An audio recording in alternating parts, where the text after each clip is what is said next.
नमस्कार साथियों। चर्चा चल रही थी अपने राजस्थान की नदियों के बारे में और नदियों में हमने चंबल नदी का अपवा तंत्र देख लिया था।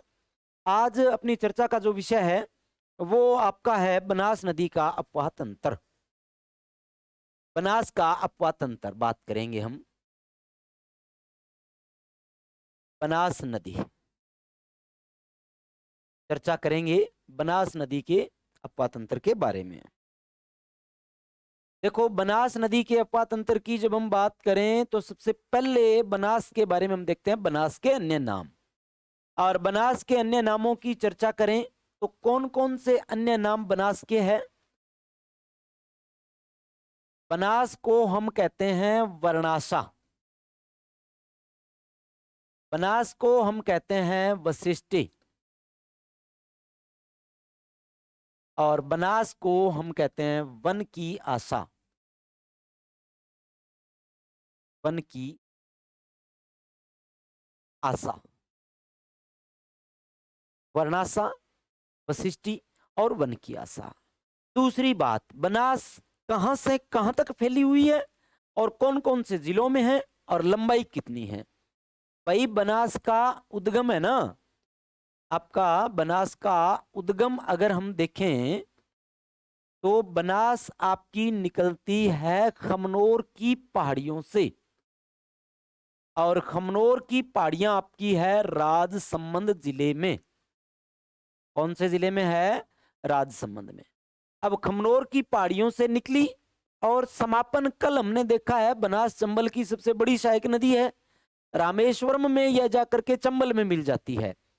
तो समापन देखें बनास का, या बनास का मुहाना देखें तो वो है रामेश्वरम। रामेश्वरम स्वयं माधोपुर, ये आपका स्वयं माधोपुर में, रामेश्वरम स्वयं माधोपुर तक बनास आपकी फैली हुई है।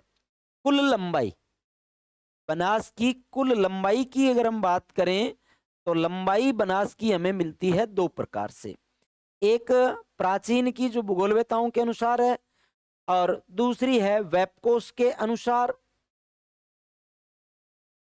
एक तो बनास की लंबाई जो हम पढ़ते आ रहे हैं 480 किलोमीटर, दूसरी वेबकोश कह रही है बनास की लंबाई है 512 किलोमीटर। 512 किलोमीटर।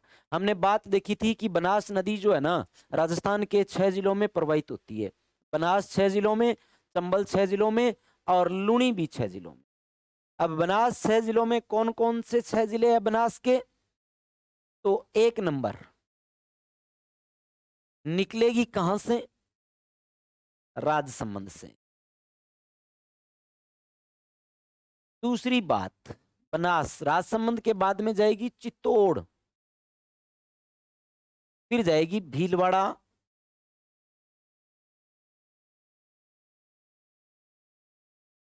अजमेर, टोंक और सवाई माधोपुर। सवाई माधोपुर बनास राजस्थान के इन 6 जिलों में प्रवाहित होती है।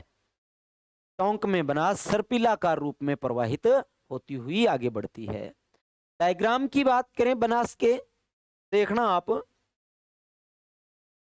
ये आपकी है खमनोर की पहाड़ियां,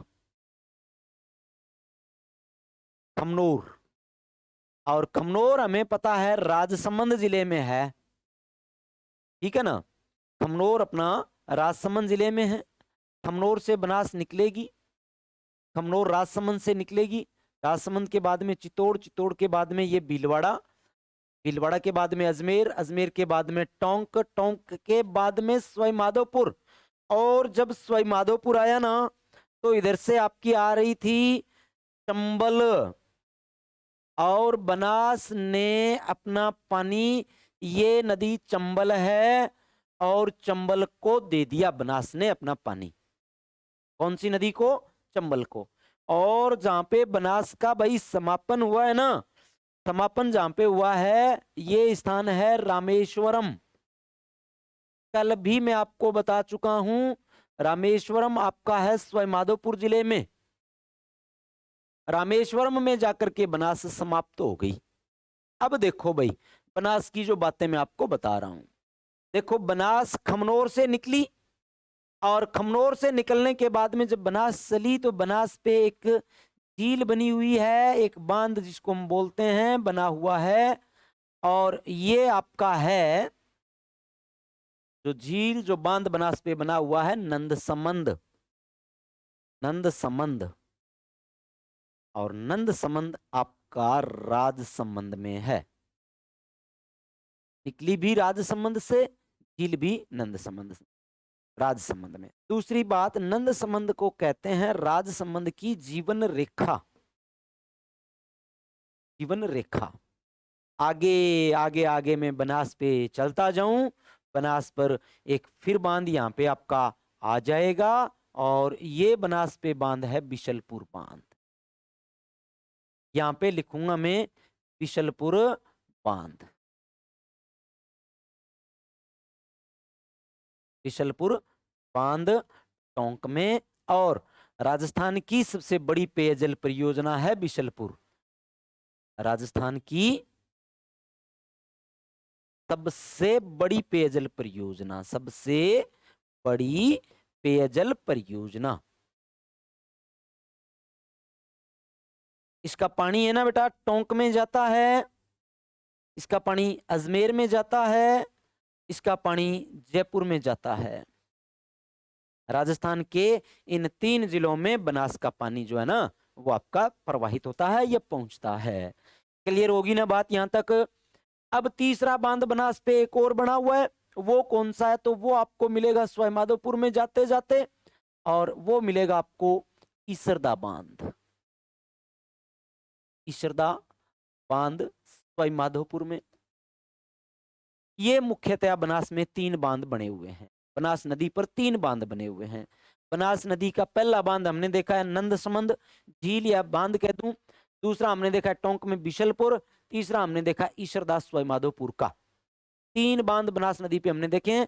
अब मैं आपको बताऊं बनास में आकर के गिरने वाली नदियां कौन कौन सी है जो बनास में आकर के गिरती है या बनास के साथ में त्रिवेणी संगमों का निर्माण करती है, कौन कौन सी है?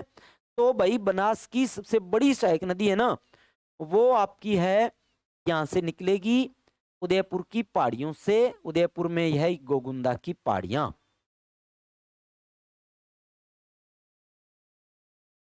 गोगुंदा, ये गोगुंदा की पहाड़ियां, और है कहां पर?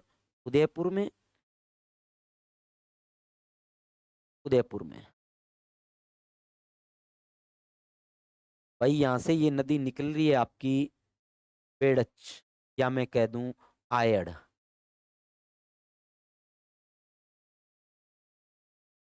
ये आपकी आयड़ नदी निकली थी।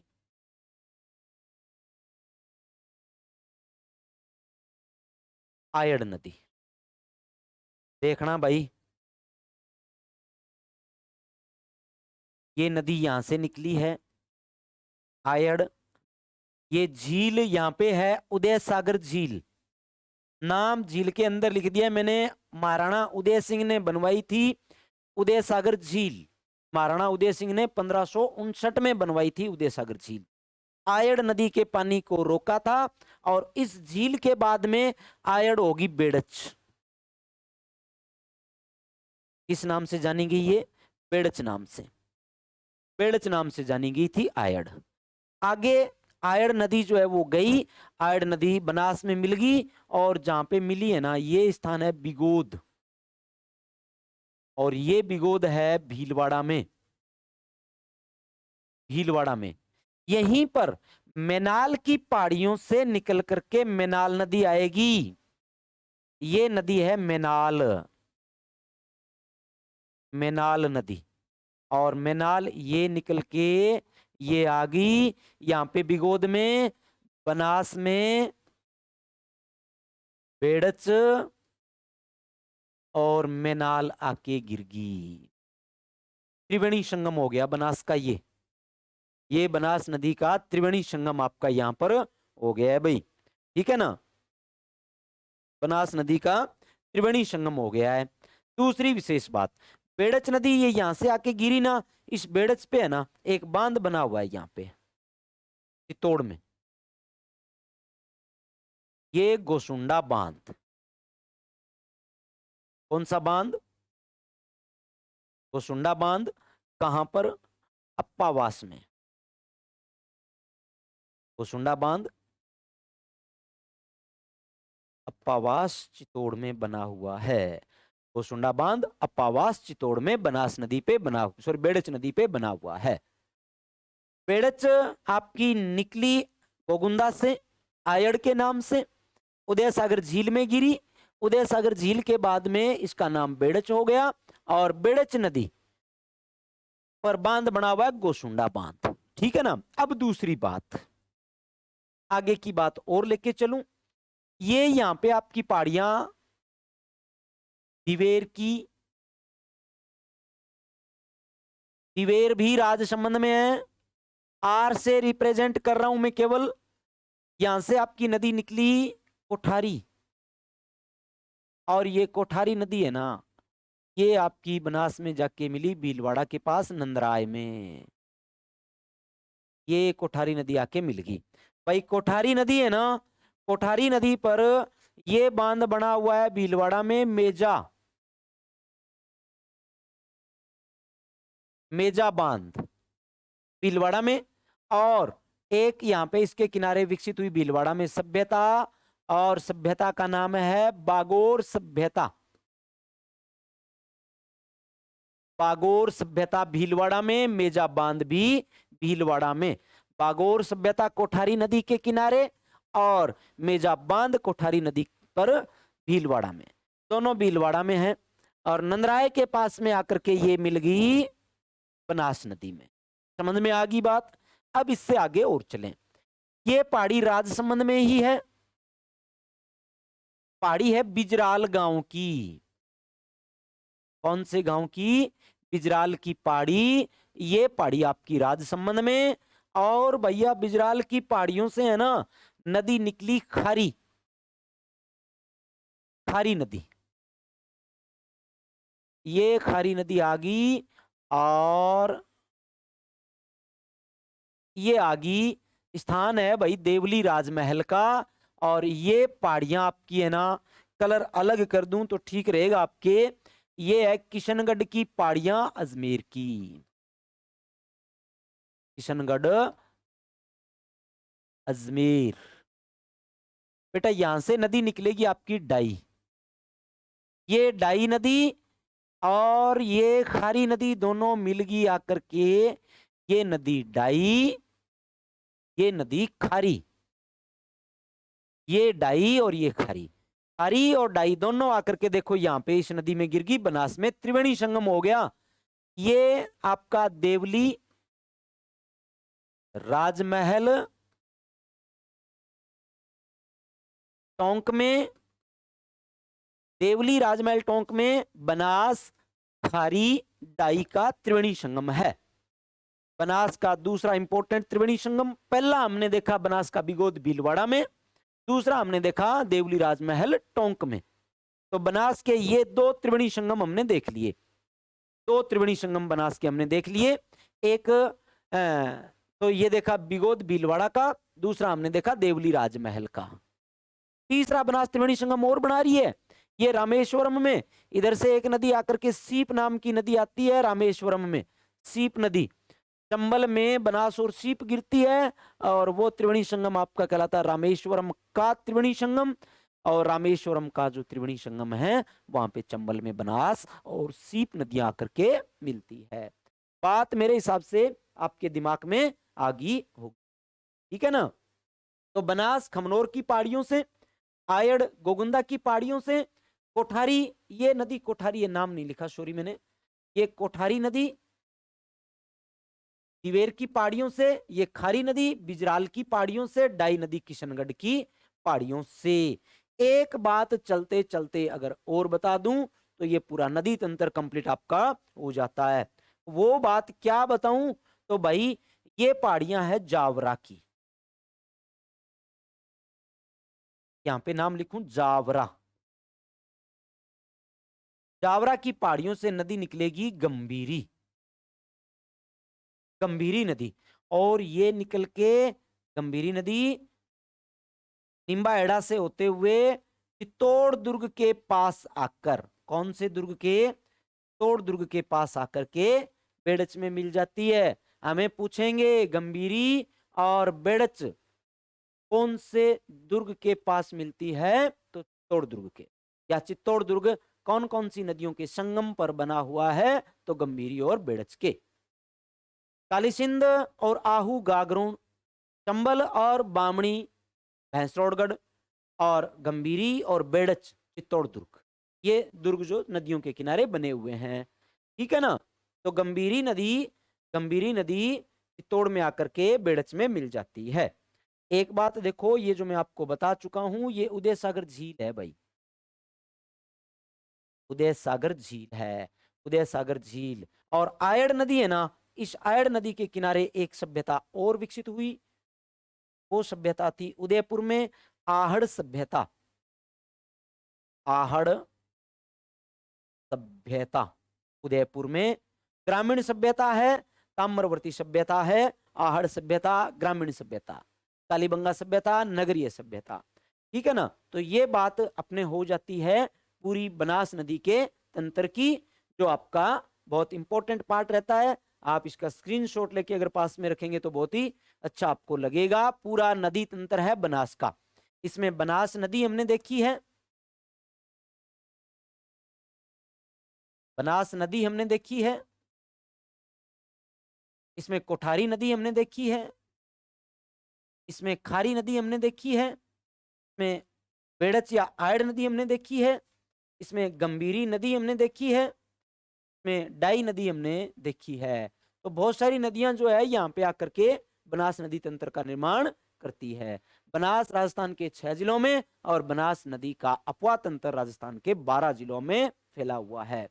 बनास के अपवा तंत्र को हमने 2 भागों में विभाजित किया है भौगोलिक प्रदेशों में, एक मेवाड़ का मैदान, एक मालपुरा करौली का मैदान, ठीक है ना।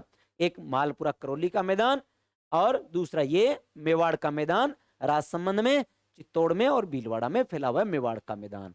ये बात अपनी कंप्लीट हो जाती है बनास नदी तंत्र की, ठीक है ना। आयड़ नदी उद्गम कहां से, आयड़ का उद्गम गोगुंदा से, ये गोगुंदा की पहाड़ियां आयड़ नदी, आयड़ नदी के किनारे आहड़ सभ्यता है। आयड़ नदी उदय सागर झील में गिर के बेड़च के नाम से जानी जाती है। चित्तौड़ में बेड़च नदी में आकर के गिरती है गंभीरी नदी, इनके किनारे बना हुआ है चित्तौड़ का किला। आगे बेड़च नदी पे ये बना हुआ है आपका बांध गोसुंडा बांध, अप्पावास गांव चित्तौड़ में, अप्पावास गांव भी आपका चित्तौड़ में है। और ये बेड़च, ये मैनाल बिगोद भीलवाड़ा में बनास में समाप्त हो जाती है। और आयड़ नदी है ना, इस आयड़ नदी की लंबाई है 190 किलोमीटर। कितनी है भाई, 190 किलोमीटर आयड़ नदी की लंबाई है। तो इसमें आपको मैंने बनास, बेड़च, कोठारी, खारी, डाई और गंभीरी नदियों का नदी तंत्र बताया है पूरा, जिसका पानी बनास में, बनास चंबल में, चंबल यमुना में, यमुना गंगा ब्रह्मपुत्र मिलते हुए चली जाती है बंगाल की खाड़ी में। तो आज के लिए अपने बनास तंत्र की ये बात हमने करी, आपको कैसी लग रही है, आगे शेयर कर रहे हो नहीं कर रहे हो, वो बात भी आप मेरे को बताते चलना। आज के लिए धन्यवाद।